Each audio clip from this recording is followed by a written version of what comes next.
video na yun. Ikaw ang dahilan, pipilitin ba ang puso ko?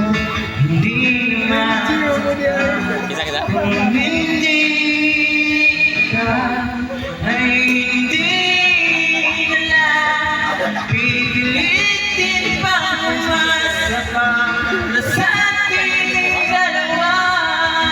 Pinipilit kita at hindi makakalang dahil ang puso pinipilit na